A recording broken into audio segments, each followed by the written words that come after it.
പ്രിയ കുഞ്ഞുങ്ങളെ, എന്തൊക്കെയുണ്ട് വിശേഷം? എല്ലാവരും സുഖമായിരിക്കുന്നുവോ? എല്ലാവരും സുഖമായിരിക്കുന്നു എന്ന് വിശ്വസിക്കട്ടെ. വാക്യമൊക്കെ പറഞ്ഞു കേട്ടതിൽ വളരെ സന്തോഷം. നമുക്ക് പ്രാർത്ഥിക്കാം, കൈകൂപ്പാം. ഞങ്ങളെ അളവിടാതെ സ്നേഹിക്കുന്ന ഞങ്ങളുടെ സ്വർഗസ്ഥ പിതാവേ, ഈ വിശുദ്ധ ദിവസത്തിൻ്റെ രാവിലെ സമയത്ത് കർത്താവെ, ഞങ്ങൾ കുഞ്ഞുങ്ങളോടൊത്ത് അങ്ങയുടെ സന്നിധിയിൽ അടുത്ത് വരുവാൻ എൻ്റെ ദൈവമേ ഞങ്ങൾക്ക് തന്ന ഭാഗ്യത്തിനായിട്ട് സ്തോത്രം. കർത്താവെ, ഈ പ്രതികൂല സാഹചര്യത്തിൽ ഞങ്ങളെ അങ്ങ് കണ്ണിൻ്റെ കൃഷ്ണമണി പോലെ എല്ലാ സ്ഥാനത്തും കാത്തു സൂക്ഷിക്കുന്നവൻ കൃപയ്ക്കായിട്ട് സ്തോത്രം ചെയ്യുന്നു. ഞങ്ങൾ പഠിക്കുവാൻ പോകുന്ന പാഠത്തെ ഓർത്ത് പ്രാർത്ഥിക്കുന്നു. കർത്താവെ, എന്താണ് വികസനം? മറ്റുള്ളവരെ ചൂഷണം ചെയ്യുവാനിടയാക്കരുതേ. ഈ പാഠം പഠിക്കുമ്പോൾ അങ്ങയുടെ കൃപ ഞങ്ങളോട് കൂടെ ഉണ്ടായിരിക്കണമേ. ഞങ്ങളെ എല്ലാവരെയും അനുഗ്രഹിക്കണേ. കുഞ്ഞുങ്ങളെ അനുഗ്രഹിക്കണമെന്ന് യേശുവിൻ്റെ നാമത്തിൽ തന്നെ, ആമേൻ. ഇന്ന് നമുക്ക് എന്താണ് പഠിക്കാനുള്ള പാഠം? പാഠം 17, വികസനം ക്രിസ്തീയ കാഴ്ചപ്പാടിൽ. എന്താണ് വികസനം ക്രിസ്തീയ കാഴ്ചപ്പാടിൽ? ഇന്ന് നമുക്കുടെ വേദഭാഗം 1 രാജാക്കന്മാർ 21 അധ്യായം 1 മുതൽ 29 വരെയുള്ള വാക്യങ്ങളാണ്. എന്താണ് 1 രാജാക്കന്മാർ 21 അധ്യായം 1 മുതൽ 29 വരെ. കുഞ്ഞുങ്ങളെ, നിങ്ങൾ പ്രത്യേകം ശ്രദ്ധിക്കണം. ഈ പാഠം 2 പാഠവും ഏറെ ഉള്ളത് കൊണ്ട് അത് നല്ലവണ്ണം പഠിക്കുവാനായിട്ട് ശ്രമിക്കണം. ചോദ്യത്തിന് ഒന്നും ഞാൻ ഈ ആഴ്ച പറഞ്ഞു തരത്തില്ല. നിങ്ങൾ ഇത് കേട്ടിരുന്ന് നിങ്ങൾ മനസ്സിലാക്കി പഠിക്കണം. ഇവിടെ ആരെക്കുറിച്ചാണ് പറയുന്നത്? ഇവിടെ ആഹാബ്, ഒരു കുടുംബത്തെക്കുറിച്ച്, അല്ലെങ്കിൽ ആഹാബ് ഇസബേൽ. ആഹാബ് ആരായിരുന്നു നമുക്ക് നോക്കാം. വടക്കേ രാജ്യത്തിലെ ഇസ്രയേലിലെ 5ാമത്തെ രാജാവായിരുന്ന ഒമ്രിയുടെ മകൻ ആയിരുന്നു ആഹാബ്. ആഹാബ് ശമരിയ ഭരിച്ചിരുന്നു. ഇസ്രയേലിലെ ശമരിയയിലെ രാജാവായിരുന്നു ആഹാബ്. ഇസ്രയേൽ രാജാക്കന്മാരിൽ ഏറ്റവും നീചനായ രാജാവായിരുന്നു ആര്? ആഹാബ്. ആഹാബിൻ്റെ ഭാര്യയാണ് ഇസബേൽ. ഇസബേൽ എന്ന വാക്കിൻ്റെ അർത്ഥം പരിശുദ്ധമായത് എന്നാണ്. പക്ഷെ അവളുടെ ജീവിതത്തിൽ പരിശുദ്ധമായതൊന്നും അവൾ ചെയ്തിട്ടില്ലായിരുന്നു. സീദോനിലെ എത്തുബാൽ രാജാവിൻ്റെ മകളായിരുന്നു ഈ ഇസബേൽ.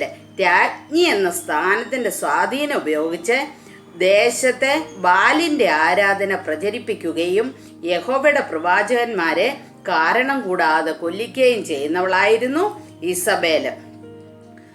പിന്നീട് നാബോത്തിനെ കുറിച്ച് പറയുന്നുണ്ട്. ഇസ്രയേലിലെ ഒരു ഭൂ ഉടമയായിരുന്നു, അല്ലെങ്കിൽ ഇസ്രയേലിലെ വസ്തുക്കളുള്ള ഒരു വ്യക്തിയായിരുന്നു നാബോത്ത്. കുഞ്ഞുങ്ങളെ, നമുക്ക് പാഠത്തിലേക്ക് പ്രവേശിക്കാം. ഇവിടെ പറയുന്നത് എന്താണ്?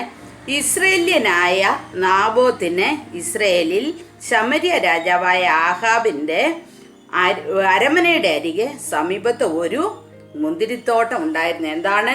ആഹാബിൻ്റെ അരമനയുടെ അരികെ നാബോത്തിന് ഒരു മുന്തിരിത്തോട്ടം ഉണ്ടായിരുന്നു. ഒരു ദിവസം ആഹാബ് ഇങ്ങനെ നടക്കുമ്പോൾ ഈ നാബോത്തിൻ്റെ മുന്തിരിത്തോട്ടം കണ്ടപ്പോൾ അവന് ആഗ്രഹമല്ല അത്യാഗ്രഹമായി. എന്താണ്? നാബോത്തിൻ്റെ മുന്തിരിത്തോട്ടം എനിക്ക് വേണം, അവിടെ ഒരു ചീരത്തോട്ടം ഉണ്ടാക്കണം. മനസ്സിലായോ? ആ മുന്തിരിത്തോട്ടം വാങ്ങി ചീരത്തോട്ടം ഉണ്ടാക്കണം എന്നാണ് നീചനായ ആഹാബ് ആലോചിച്ചത്. അവന് നാബോത്തിനെ കണ്ട് വിവരം ധരിപ്പിക്കുകയാണ്. നിന്റെ മുന്തിരിത്തോട്ടം എനിക്ക് തരണം, അവിടെ എനിക്ക് ചീരത്തോട്ടം ഉണ്ടാക്കുവാനാണ് എന്ന് പറയുന്നു. അപ്പോൾ നാബോത്ത് എന്തു ചെയ്തു? ഒരിക്കലും ഞാൻ എൻ്റെ പിതാക്കന്മാരുടെ സ്ഥലം നിനക്ക് തരികയില്ല, യഹോവ അതിനെ സമ്മതിക്കുകയില്ല, എൻ്റെ പിതാക്കന്മാരുടെ സ്ഥലം നിനക്ക് തരികയില്ല എന്നാണ് ഈ വേദഭാഗത്ത് പറയുന്നത്. അപ്പോൾ നാബോത്തിന് എന്തുണ്ടായി?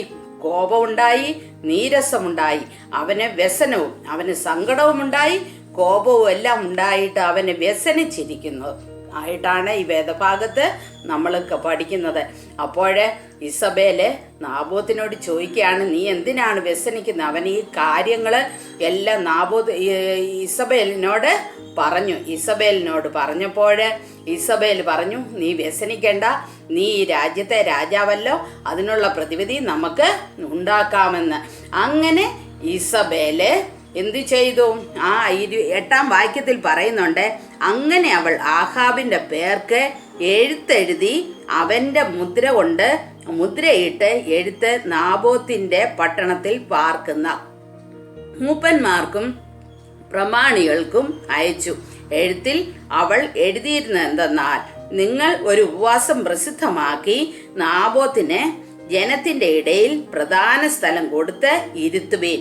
നീചന്മാരായ രണ്ടാളുകളെ അതിനെതിരെ നിർത്തി അവൻ ദൈവത്തെയും രാജാവിനെയും ദുഷിച്ചു എന്ന് അവന് വിരോധമായി സാക്ഷ്യം പറവീൻ. പിന്നെ നിങ്ങൾ അവനെ പുറത്തു കൊണ്ടുപോയി കല്ലെറിഞ്ഞ് കൊല്ലണം. മനസ്സിലായോ കുഞ്ഞുങ്ങളെ? ഈ 8-ാം വാക്യം മുതല് നാബോത്തിന് നേരിടുന്ന കഷ്ടങ്ങളും മറ്റുള്ളതാണ്. അത് നല്ലവണ്ണം വായിച്ച് മനസ്സിലാക്കുക. ഇസബേൽ എന്തോ ചെയ്തു? ആഹാബിന്റെ പേരില് ഒരു കത്തെഴുതി മുദ്രയുമിട്ട് നാബോത്തിന്റെ ദേശത്തുള്ള പ്രമാണിമാർക്ക് കൊടുത്തയക്കുകയാണ്. എന്തുവാ? ചതിവിൽ കൂടി നാബോത്തിനെ കൊല്ലുവാൻ വേണ്ടി.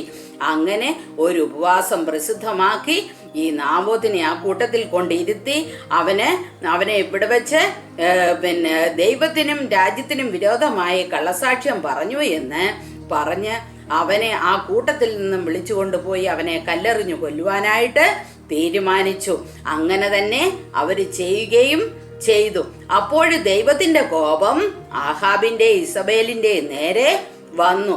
അപ്പോഴാണ് ഈ തിശ്ബനായ ഈ മരിച്ചു എന്നറിഞ്ഞപ്പോൾ, അവനെ കല്ലെറിഞ്ഞു കൊന്നു എന്നറിഞ്ഞപ്പോൾ ആഹാബ് എന്ത് ചെയ്തു? ആഹാബ് എഴുന്നേറ്റ് നാബോത്തിന്റെ മുന്തിരിത്തോട്ടം കൈവശമാക്കി. മനസ്സിലായോ കുഞ്ഞുങ്ങളെ? അത് എന്താണ്? ദൈവഹിതത്തിന് വിരുദ്ധമായി അവൻ പ്രവർത്തിച്ചു. നാബോത്തിന്റെ മുന്തിരിത്തോട്ടം അവൻ കൈക്കലാക്കി. അപ്പോഴാണ് തിശ്ബനായ ഏലിയാവ് ദൈവം പറഞ്ഞതിനനുസരിച്ച് ഈ ആരുടെ അടുക്കൽ ചെന്നു? ആഹാബിന്റെ അടുക്കൽ ചെന്നു. 16 മുതലുള്ള വാക്യത്തില് 17 തുടർന്നുള്ള വാക്യത്തില് അത് നമുക്ക് കാണുവാനായിട്ട് സാധിക്കും.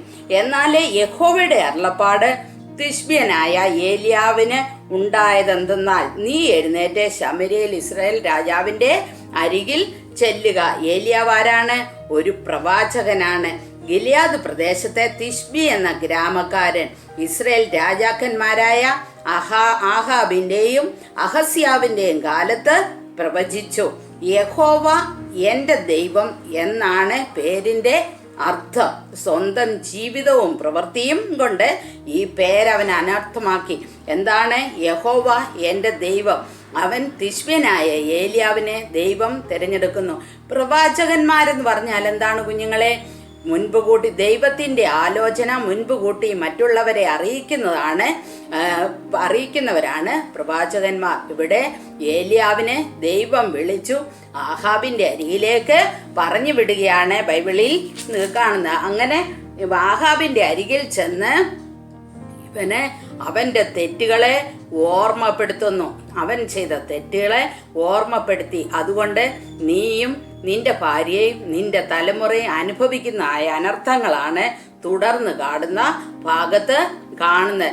നായ്ക്കൾ നിന്റെ രക്തം നക്കുമെന്നാണ് പറയുന്നത്. അതുപോലെ ഇസബേലിനെ മതിലിനോട് ചേർത്ത് വെച്ച് അവൾ മരിക്കും. അത് അവിടെ കിടന്ന് നായ്ക്കള് അവിടെ രക്തം കുടിക്കും.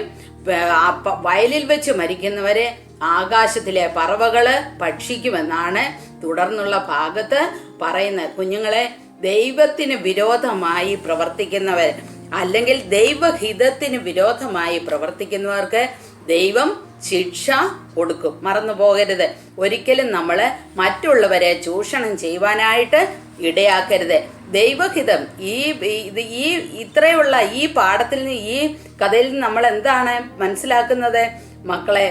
ഇങ്ങനെ ദൈവത്തിന് വിരുദ്ധമായി പാവപ്പെട്ട ഒരു മനുഷ്യനെ ചൂഷണം ചെയ്ത് അവനെ കൊന്നതുകൊണ്ട് അവന്റെ തലമുറ ശാപത്തിനിരയായി തീർന്നു.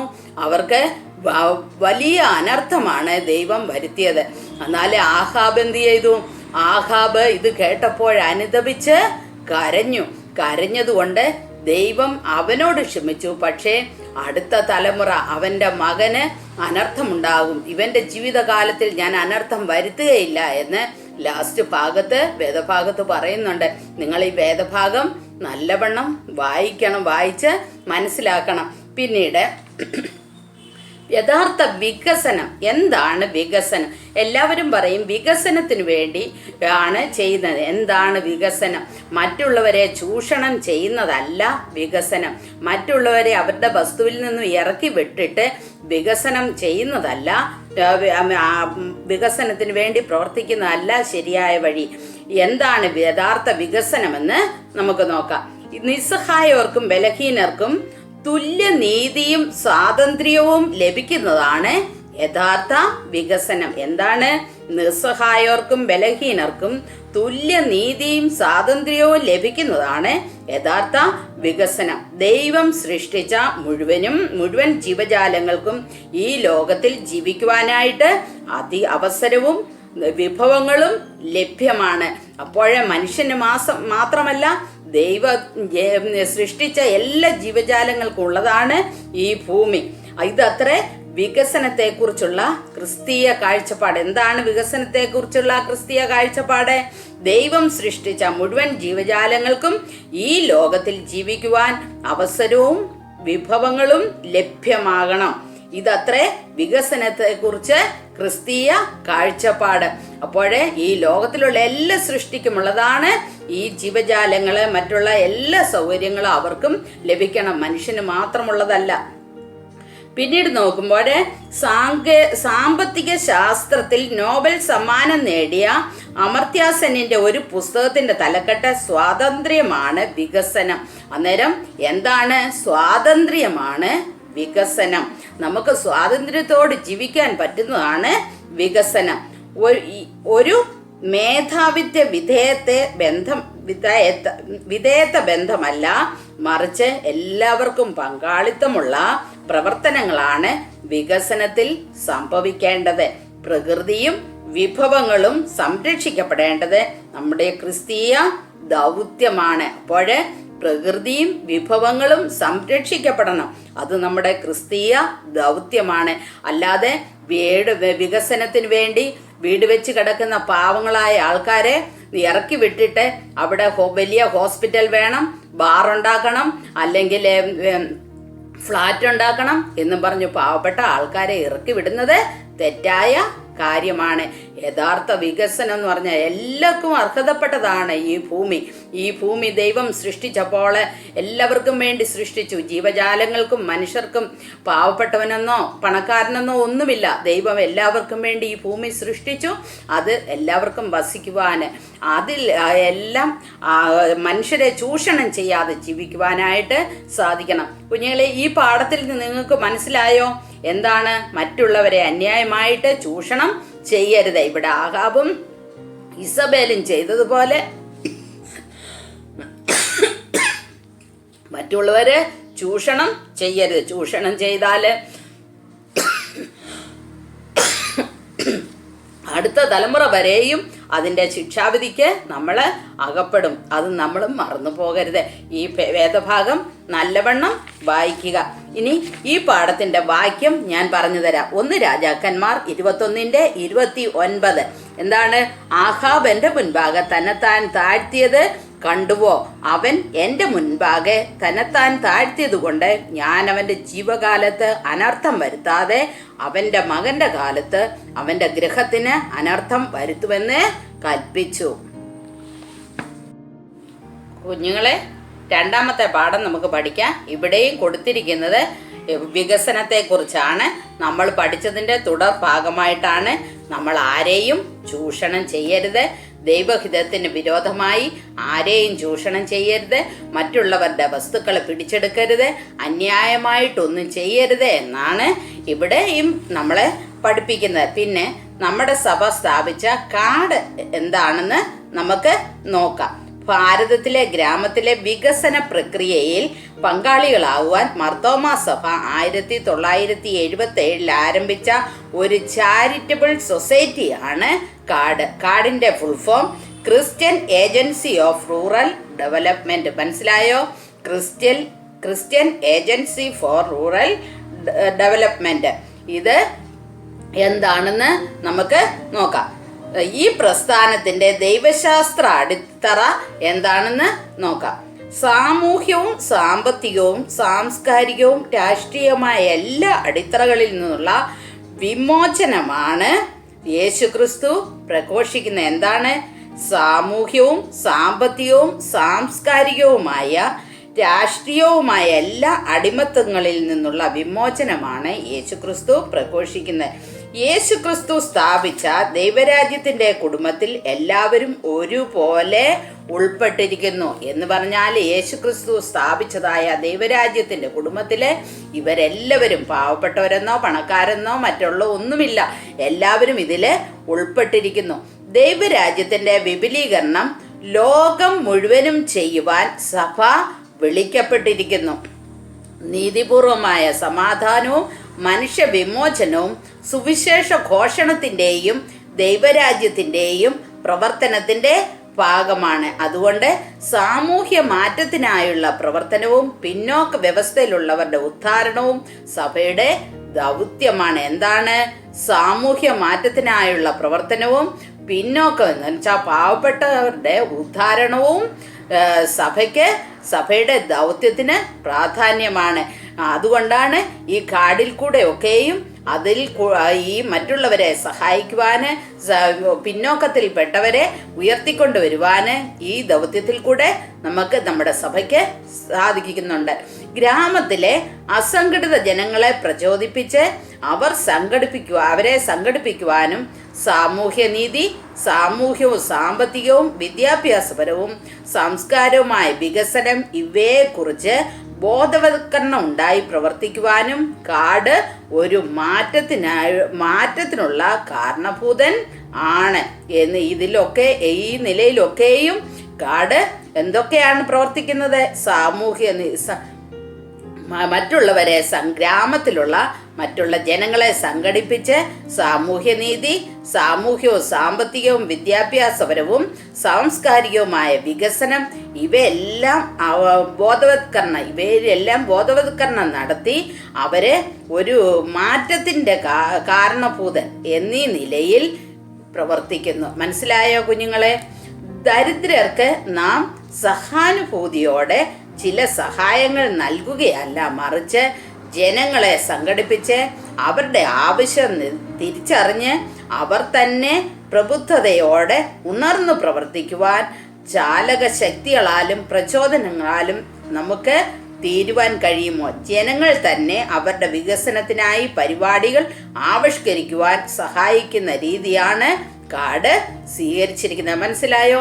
ജനങ്ങൾ തന്നെ അവരുടെ ചാലകശക്തി പ്രചോദന രീതിയും അവരെ വികസിപ്പിക്കുവാനാണ്, അവർ തന്നെ ചെയ്യുവാനാണ് ഈ കാട് കൊണ്ട് ഉദ്ദേശിക്കുന്നത്. ചർച്ചയിലൂടെയും അനൗചിത വിദ്യാഭ്യാസ പ്രവർത്തനങ്ങളിലൂടെയും ജാതി മത വർണ്ണ വ്യത്യാസങ്ങൾക്ക് അതീതമായി സമൂഹത്തിൽ പിന്നോക്കം നിൽക്കുന്ന വിഭാഗങ്ങളെ അവരുടെ നന്മയ്ക്കായി ഒന്നിച്ചു നിൽക്കുവാൻ കാട് ഉത്തേജിപ്പിക്കുന്നു. മനസ്സിലായോ? പിന്നോക്ക സമുദായത്തിലുള്ളവരെ അവരെ മുൻപിലേക്ക് കൊണ്ടുവരാനും അവരെ മറ്റുള്ളവരോടുകൂടെ സമൂഹത്തിൽ നിൽക്കുവാനും അവരെ പ്രഘോഷിപ്പിക്കുന്ന അല്ലെങ്കിൽ അവരെ വളർത്തിക്കൊണ്ടുവരുവാൻ ഈ കാട് ഉപയോഗിക്കുന്നു. ഈ കാടിൽ കൂടി വളരെ വികസന പ്രവർത്തനങ്ങൾ അല്ലെങ്കിൽ അവരുടെ കൈകൊണ്ട് ചെയ്യുന്നതായ പല പ്രവർത്തനങ്ങളും അവിടെ ചെയ്യുന്നുണ്ട്. അവരെ മുന്നോട്ട് കൊണ്ടുവന്ന് അവരുടെ ജീവിതം നല്ല രീതിയിലാക്കുവാൻ നമ്മുടെ മാർത്തോമാ സഭ പൊരുതുന്നു. അങ്ങനെ ഇത് കാട് ആരംഭിച്ചതെന്നാണ് മാർത്തോമാ സഭയിൽ 1977 അതിൻ്റെ Christian agency for rural development എന്നാണ് അതിൻ്റെ ഫുൾ ഫോം. കാടിനെ കുറിച്ച് നിങ്ങൾക്ക് മനസ്സിലായോ? മറ്റുള്ളവരെ പാവപ്പെട്ടതായ ജനങ്ങളെ ജാതി മത വർണ്ണ വ്യത്യാസമില്ലാതെ എല്ലാവരെയും ഒരുപോലെ കാണുന്നതാണ്, വളർത്തിക്കൊണ്ടുവരുന്നതാണ് കാടിൻ്റെതായ ഉദ്ദേശം. ലോകമെങ്ങും ദൈവത്തിൻ്റെ ദൗത്യം എന്ന സുവിശേഷ വേല എത്തിക്കുക, നമ്മുടെ വികസനം മറ്റുള്ളവരെ ചൂഷണം ചെയ്യാതെ വികസന പ്രവർത്തനത്തിൽ ഏർപ്പെടുക, ഇതൊക്കെയാണ് ഇതിൽ നിന്ന് ഉദ്ദേശിക്കുന്നത്. അടുത്തതായിട്ട് നമുക്ക് പഠിക്കാനുള്ളത് മേധാ പട്കർ ആരാണ്? മേധാ പട്കറിനെ കുറിച്ചാണ്, അവരുടെ പ്രവർത്തനങ്ങളെ കുറിച്ച്. ലോക പ്രശസ്തമായ ഒരു സാമൂഹ്യ പ്രവർത്തകയാണ് മേധാ പട്കർ. മനസ്സിലായോ? ലോക പ്രശസ്തമായ ഒരു സാമൂഹിക പ്രവർത്തകയാണ് മേധാ പട്കർ. മുംബൈയിലെ ടാറ്റ ഇൻസ്റ്റിറ്റ്യൂട്ട് ഓഫ് സോഷ്യൽ സയൻസിൽ നിന്നും സോഷ്യൽ വർക്കിൽ MA ഡിഗ്രി പാസ്സായ മേധാ പട്കർ ആദിവാസികളുടെയും അടിച്ചമർത്തപ്പെട്ടവരുടെയും വിമോചനത്തിനായി നിലകൊള്ളുന്നു. അന്നേരം മേധാ പട്കർ ആരായിരുന്നു? ഒരു സോഷ്യൽ പ്രവർത്തക ആയിരുന്നു. മേധാ പട്കർ സാമൂഹിക പ്രവർത്തകയായിരുന്നു. എന്നാൽ അവരെ എവിടുന്നാണ്? മുംബൈയിലെ ടാറ്റ ഇൻസ്റ്റിറ്റ്യൂട്ട് ഓഫ് സോഷ്യൽ സയൻസിൽ നിന്നും MA ഡിഗ്രി കരസ്ഥമാക്കി മേധാ പട്കർ ആദിവാസികളുടെയും അടിച്ചമർത്തപ്പെട്ടവരുടെ ഇടയിൽ പ്രവർത്തിച്ചു. നർമ്മദ ബച്ച ആന്തോളൻ എന്ന പ്രസ്ഥാനത്തിൽ അവർ പ്രവർത്തിക്കുന്നു. എന്ത്? നർമ്മദ ബച്ച ആന്തോളൻ എന്ന നർമ്മദ ബച്ചോ ആന്തോളൻ എന്ന പ്രസ്ഥാനത്തിൽ അവർ പ്രവർത്തിക്കുന്നു. നർമ്മദാ നദിയുടെ കുറുകെ അനേകം അണക്കെട്ടുകൾ പണിയുവാനുള്ള ശ്രമത്തിനെതിരെ ആദിവാസികളെ സംഘടിപ്പിച്ച് ചെറുകിട കർഷകർ, പരിസ്ഥിതി വിവേവാദികൾ എന്നിവരെ സംഘടിപ്പിച്ച് നിരന്തര പോരാട്ടം നയിച്ച് വനിതയാണ് മേധാ പട്കർ. മനസ്സിലായോ? സമൂഹ നീതി, അനീതിക്ക് വേണ്ടി പോരാടി. ഈ നദിയുടെ തീരെ ഏത് നദിയുടെയാണ്? നർമ്മദ നദിയുടെ കുറുകെ അനേകം അണക്കെട്ടുകൾ ഉണ്ടായി. അതുകൊണ്ട് ഇതിനെതിരെ അത് മറ്റുള്ളവരെ ബാധിക്കും. ഒത്തിരി അണക്കെട്ടുകൾ വന്നാൽ അത് ജനത്തെ, പാവപ്പെട്ടവരെ, മറ്റുള്ളവരെ ബാധിക്കും. എന്ന് വെച്ചാൽ കൃഷിയിടങ്ങളിൽ ഒക്കെ അത് ബാധിക്കും. അതുകൊണ്ട് അതിനെതിരെ പോരാടിയ ഒരു വ്യക്തിയാണ്, ഒരു വനിതയാണ് മേധാ പട്കർ. ഗുജറാത്ത്, മഹാരാഷ്ട്ര, മധ്യപ്രദേശ് എന്നീ സംസ്ഥാനങ്ങളിൽ കൂടിയാണ് നർമ്മദാ നദി ഒഴുകുന്നത്. ഈ ഡാമുകളിൽ ഏറ്റവും വലുത് ഗുജറാത്തിലെ സർദാർ സരോവർ ഡാമാകുന്നു. അണക്കെട്ടുകൾ പണിയുമ്പോൾ ഉണ്ടാകുന്ന പരിസ്ഥിതി പ്രശ്നങ്ങൾ. കൃഷിഭൂമിയിടങ്ങളിൽ നിന്നും വീടുകളിൽ നിന്നും കുടിയൊഴിപ്പിക്കപ്പെടുന്ന ആദിവാസികൾ. നമ്മൾ മുമ്പേ പഠിച്ചു, കുടിയൊഴിക്കപ്പെടുകയാണ് ഇവിടെ. കൃഷിയിടങ്ങളിൽ നിന്നും വീടുകളിൽ നിന്നും കുടിയൊഴിക്കപ്പെടുന്ന ആദിവാസികൾ, ചെറുകിട കർഷകർ എന്നിവരുടെ പുനരുത്ഥാനം തുടങ്ങിയവയാണ് നർമ്മദ ബച്ചോ ആന്തോളൻ ഉയർത്തിയ പ്രശ്നങ്ങൾ. സ്വന്തം ദേശത്തു നിന്നും പിഴുതെറിയപ്പെടുവാൻ ആദിവാസികൾക്കുണ്ടാകുന്ന സാംസ്കാരിക അസ്തിത്വ പ്രശ്നങ്ങൾ വളരെ രൂക്ഷമാണ്. വികസനത്തിൽ പലപ്പോഴും താഴേക്കിടയിലുള്ള ജനങ്ങളുടെ പ്രാഥമിക പ്രശ്നങ്ങൾ ശ്രദ്ധിക്കപ്പെടാതെ പോകുന്നു. മേധാ പട്കറുടെ ഇടപെടൽ ശ്രദ്ധേയമാണ്. മേധാ പട്കർ ആരായിരുന്നു? മനസ്സിലായോ? ലോക പ്രശസ്തയായ ഒരു സാമൂഹിക പ്രവർത്തകയായിരുന്നു. അവര് ടാറ്റ ഇൻസ്റ്റിറ്റ്യൂട്ട് ഓഫ് സോഷ്യൽ സയൻസിൽ നിന്നും സോഷ്യൽ ബിരുദം, MA ബിരുദം കരസ്ഥമാക്കി. അത് കഴിഞ്ഞിട്ട് ആദിവാസികളുടെയും അടിച്ചമർത്തപ്പെടുന്നവരുടെയും അല്ലെങ്കിൽ മറ്റുള്ളവർ ചൂഷണം ചെയ്യുന്നവരുടെ ഇടയിൽ പ്രവർത്തിച്ചു. അവരുടെ സംഘടന ഏതായിരുന്നു? നർമ്മദ ബച്ചോ ആന്തോളൻ എന്ന പ്രസ്ഥാനത്തിൽ അവർ പ്രവർത്തിച്ചു. അപ്പോൾ ആദിവാസികൾക്ക് വേണ്ടി, അടിച്ചമർത്തപ്പെടുന്നവർക്ക് വേണ്ടിയും അവർ പ്രവർത്തിച്ചു. ഡാമുകളുടെ വളരെ ഡാമുകൾ ഉണ്ടായിരുന്നു. അതിനെതിരെ പ്രവർത്തിച്ച ഒരു വ്യക്തിയാണ്, ഒരു വനിതയാണ് മേധാ പട്കർ. മനസ്സിലായോ കുഞ്ഞുങ്ങളെ? നിങ്ങൾക്ക് മേധാ പട്കറിനെ കുറിച്ച് മനസ്സിലായല്ലോ, വികസനത്തെക്കുറിച്ച് മനസ്സിലായല്ലോ. ഈ ക്വസ്റ്റ്യൻ ആൻസർ എല്ലാം നിങ്ങൾ ആലോചിച്ച് എഴുതണം. എഴുതി സംശയം എന്തെങ്കിലും ഉണ്ടെങ്കിൽ എന്നെ വിളിച്ച് ചോദിച്ചാൽ ഞാൻ പറഞ്ഞു തരുന്നതായിരിക്കും. 2 പാഠവും നമ്മൾ പഠിച്ചു, മറന്നു പോകരുത്. നല്ല രീതിയിൽ ക്വസ്റ്റ്യൻ ആൻസറൊക്കെ എഴുതി ഇത് മനസ്സിലാക്കുക. രണ്ടാമത്തെ വാക്യം, പാഠത്തിലെ വാക്യം സങ്കീർത്തനം 89:11. സങ്കീർത്തനം 89:11. ആകാശം നിനക്കുള്ളത്, ഭൂമിയും നിനക്കുള്ളത്, ഭൂതലവും അതിൻ്റെ പൂർണ്ണതയും നീ സ്ഥാപിച്ചിരിക്കുന്നു. ഒന്നുകൂടെ പറയാം. ആകാശം നിനക്കുള്ളത്, ഭൂമിയും നിനക്കുള്ളത്, ഭൂതലവും അതിൻ്റെ പൂർണ്ണതയും നീ സ്ഥാപിച്ചിരിക്കുന്നു. മനസ്സിലായോ? നമ്മുടെ വാക്യങ്ങളെല്ലാം നമ്മൾ പഠിക്കുന്ന പാഠത്തോടനുബന്ധിച്ചാണ്. അപ്പോഴേ ദൈവത്തിൻ്റെതാണ് എല്ലാ ആകാശവും ഭൂമിയും അതിലുള്ളതൊക്കെയും. അന്നേരം നമ്മൾ മറ്റാരെയും ചൂഷണം ചെയ്യരുത് എന്നാണ് ഈ വാക്യത്തിൽ നിന്നും നമ്മൾ മനസ്സിലാക്കുന്നത്. മനസ്സിലായോ? പാഠം മനസ്സിലായോ എന്നും വിശ്വസിക്കുന്നു. നിങ്ങൾ നല്ലവണ്ണം പഠിക്കണം, എങ്കിൽ മാത്രമേ സാധിക്കുള്ളൂ. ഇനി നമുക്ക് പ്രാർത്ഥിക്കാം. നമ്മുടെ പാഠങ്ങൾ തീർന്നു, അത് നല്ലവണ്ണം മനസ്സിലാക്കി പഠിക്കുക. നമുക്കിനിയും പ്രാർത്ഥിക്കാം. കണ്ണടച്ച് കൈകൂപ്പിക്കാട്ട്. ഞങ്ങളെ അളവിടാതെ സ്നേഹിക്കുന്ന ഞങ്ങളുടെ സ്വർഗസ്ഥ പിതാവേ, അല്പസമയം അങ്ങയുടെ സന്നിധിയിലായിരിക്കാൻ എൻ്റെ ദൈവമേ ഞങ്ങൾക്ക് ആയുസ് തന്നു, ആരോഗ്യം തന്നു. അതിനായിട്ട് സ്തോത്രം. മറ്റുള്ളവരെ ചൂഷണം ചെയ്യരുതെന്ന്. വികസനത്തിൽ കൂടി വികസനത്തിൻ്റെ പേര് പറഞ്ഞ് മറ്റുള്ളവരെ ചൂഷണം ചെയ്യുവാൻ ഒരിക്കലും ഇടയാക്കരുതേ എന്ന് പ്രാർത്ഥിക്കുന്നു. പാവപ്പെട്ടവരെയും മറ്റ് ജാതി മത വ്യത്യാസമില്ലാതെ എല്ലാവരെയും ഒരുപോലെ കാണുവാൻ ഇടയാക്കണമേ. മറ്റുള്ളവരുടെ വസ്തുക്കളിൽ അല്ലെങ്കിൽ മറ്റുള്ളവരുടെ കാര്യങ്ങളിൽ ഒന്നും ഞങ്ങൾക്ക് കണ്ട് മോഹമുണ്ടാകുവാൻ, ആഗ്രഹമുണ്ടാകുവാൻ, അത്യാഗ്രഹമുണ്ടാകുവാൻ ഇടയാക്കരുതേ എന്ന് പ്രാർത്ഥിക്കുന്നു. യഹോവ തരുന്നത് നല്ല രീതിയിൽ കൈകാര്യം ചെയ്യുവാൻ അപ്പച്ച ഇടയാക്കുമാറാകണമേ എന്ന് പ്രാർത്ഥിക്കുന്നു. ഈ വചനത്തിൽ കൂടി ഞങ്ങൾ പഠിച്ചല്ല കർത്താവേ, ഈ പാഠത്തിൽ കൂടി പഠിച്ച പാഠങ്ങളൊക്കെ ഞങ്ങളുടെ ജീവിതത്തിന് പ്രയോജനകരമായി തീരുവാൻ അപ്പച്ച ഇടയാക്കുമാറാകണമേ എന്ന് പ്രാർത്ഥിക്കുന്നു. കർത്താവെ, ഒരിക്കലും ഞങ്ങളുടെ തലമുറകൾക്ക് ദോഷം വരുന്ന ഒന്നും ചെയ്യുവാൻ ഇടയാക്കരുത് എന്ന് പ്രാർത്ഥിക്കുന്നു. എൻ്റെ ദൈവമേ, ഞങ്ങളുടെ ദേശത്തെ അനുഗ്രഹിക്കണമേ, രാഷ്ട്രത്തെ അനുഗ്രഹിക്കണമേ, സൺഡേ സ്കൂളിനെ അനുഗ്രഹിക്കണമേ, ഓരോ കുഞ്ഞുങ്ങളെ അനുഗ്രഹിക്കണമേ. ബർത്ത്ഡേ ആഘോഷിക്കുന്ന ആരെങ്കിലും ഉണ്ടെങ്കിൽ അവരെ എല്ലാവരെയും തൃപ്പാദത്തിലേക്ക് സമർപ്പിക്കുന്നു.